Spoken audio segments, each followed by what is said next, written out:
No God beam. Let's go. Oh, no. Start the timer first. There we go. Holy moly. Uh, put up a huge Eternal Darkness last night. Had a huge dinner. Hamburgers and salsa. There's no way that fit in the diet. Well, there's no way it fit in the diet. But I don't think it blew the diet apart as much as I'm imagining. It was bad. Burgers and fries alone were blowing it. So,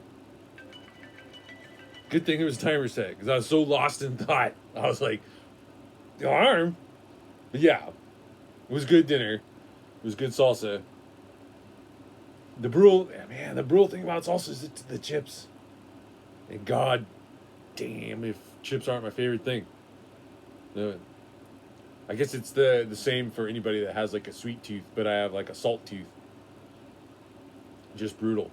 Um, and it was a long night. I wonder if there's any health or exercise value in a long night. It's probably worse for you. It can't be worse if you ate like a bag of chips and went to bed, or instead you ate a bag of chips and watched a Street Fighter V tournament and laughed and talked the whole time. That's got to be better than eating a bag of chips and going straight to bed. But I'm not saying your workout routine should be eat a bag of chips and watch a Street Fighter tournament. So, fuck that. At least the damage is all done in one night. That's one of the weird things, like when you're cheating, and that's definitely my cheat day. When you have like a big cheat day, you're like, I want you to cheat it all at once. I'll have a pie and the salsa and the chips and a burger and fries and everything, So, the good thing is this is the kind of week, looking at this week, the schedule-wise is the kind of week that I shouldn't have any more dalliances. So, I think it usually takes me it'll probably be Tuesday before I'm like properly back on track as far as the diet and everything. My body like goes, okay, you got through that. I don't know what it was. It's probably better than like there was like a period in time where my weird like stress night cheat thing was like eating a dozen donuts, and each donut is like 200 to 350 calories or something. It's like almost double in the spread, but you got 700 times 6. It's like 5,000 calories or something. Like it's it. That's a lot of calories. That's got to be more than a bag of chips and a salsa. The salsa is almost nothing. If a tomato's maybe 20 calories or something, 25 calories. What's in a bag? Maybe 8. Let's call it 200. So there's maybe 400 calories in the salsa and another 1,500 in a bag of chips. Yeah, it doesn't even come close. There was even chips left over. It's weird. I don't know why I'm going on and on and on about my diet routine here or whatever. It's because that's what we did. But we did a bunch of Eternal Darkness, and I think it was a really solid episode. I've been listening to some improv comedy, best of improv comedy stuff, and I find that it's really helping my mind be in the right gear when talking about things. I feel like my mind's like calcifying in age, where I'm not as original in my like comedy and hot takes and observational shit when we do a game. I'm tempted to go back and watch like some of my earliest YouTube stuff and listen to what my banter sounds like back then, because I feel like it was more of it and free flowing. I know the early Doom stuff, I would listen to it and I would see what was happening and relate it to like other game mechanics better. And then like towards the end of it, I was like, this is happening in the game. So it was more like play by play instead of color, instead of commentary and discussion. Last night I was getting better about like all of it. It was a very long stream. So towards the end, I was just a little like looking for things to do. There's a little problem a little problem. Like I would say, if Eternal Darkness has a problem, is that it repurposes a lot of its content. So you end up in this like church in Amiens, France, repeatedly, and you start being like, kind of seen this place before, even though it's definitely being repurposed into a more, uh, it's like a story is being told, and every time you're there, they change it up. So it's not like you go there, it's the same level over again. Um, they might it might be World War One, and there's like bombs going off, and you're a different guy every time and stuff. So sometimes you're a monk visiting it, and sometimes you're the World War One soldier and things like that. So it's not entirely like what we're just doing this again, but it is a little. It is still the same layout, and the story is going on and on.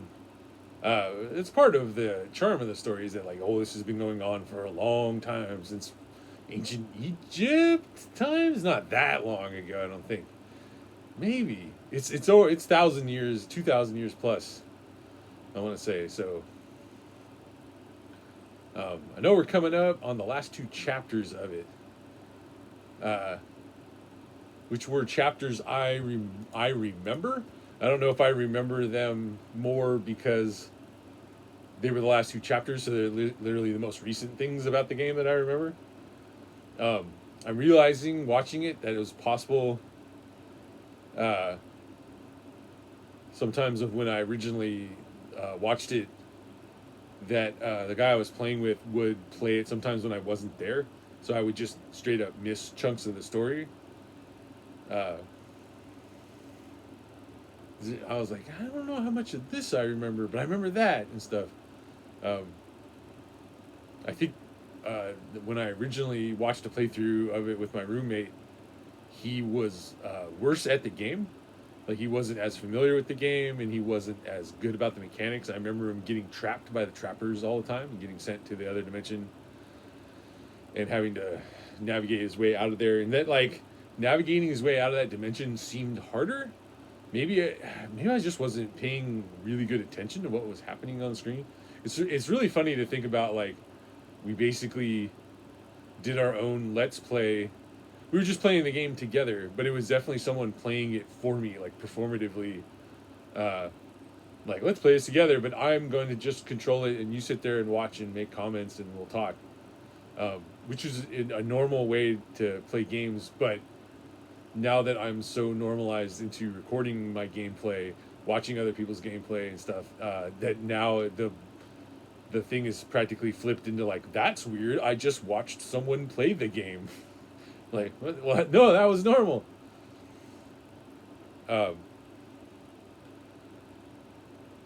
Yeah, I don't know. I think maybe played through it in a more sloppy style.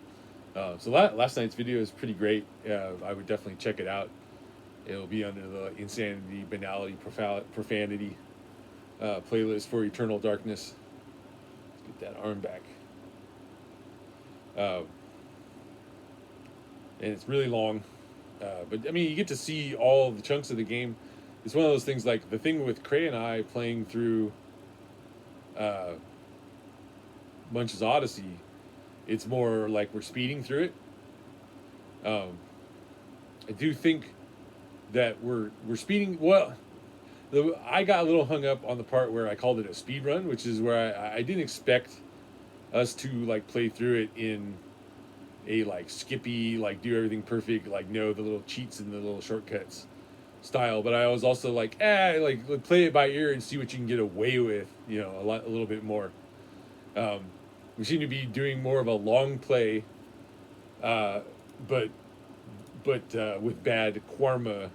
So we're doing everything in the game, but then at the last second making sure it, like, sucks, which is a little bit different than just speeding through it and skipping and getting the bad karma that way. Will be interesting to see. We had read that the newspapers and cutscenes and stuff were slightly different. Like, definitely the newspaper headlines, when they come spinning up and tell you about, like, what's going on in the game, we're supposed to have like negative karma captions, I'm not really noticing them, or perhaps it's more that like the good karma captions read the event, like read more of the like positive, and like they've escaped. Where can we find them? Oh, the queen's having a hard time. And then the bad karma version is just like dudes escaped and they kind of botched it or something, and you're like, huh.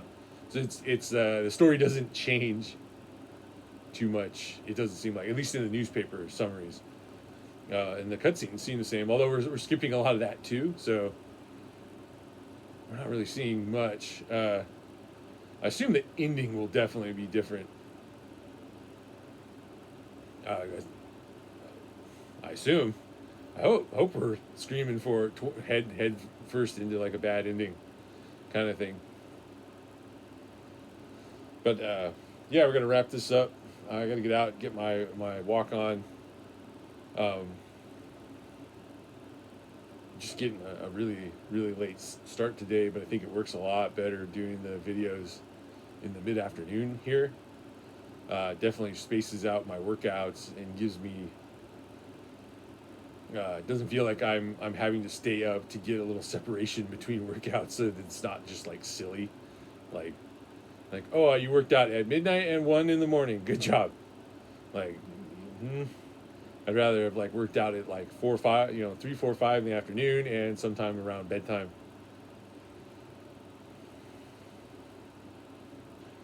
So yeah, we'll probably one. I'll say 2 more recordings just to be safe, but it could be like the next Eternal Darkness recording that goes up is kaputs. There it is, all the way to the end, but maybe not, and then we'll move on to something new. I have no idea. I've lately just been hearing about it, and I'm like, oh, maybe I'll play a Harvest Moon game. I'll probably play it on my own and see if it's worth recording for the site. But I am just interested in them. It would be a Super Nintendo game. There's a whole history there that if I make a video, I'll put it in there, so I won't put it here. So we'll just cut this off now, and tomorrow is a new week, new PT, all kinds of new. All right.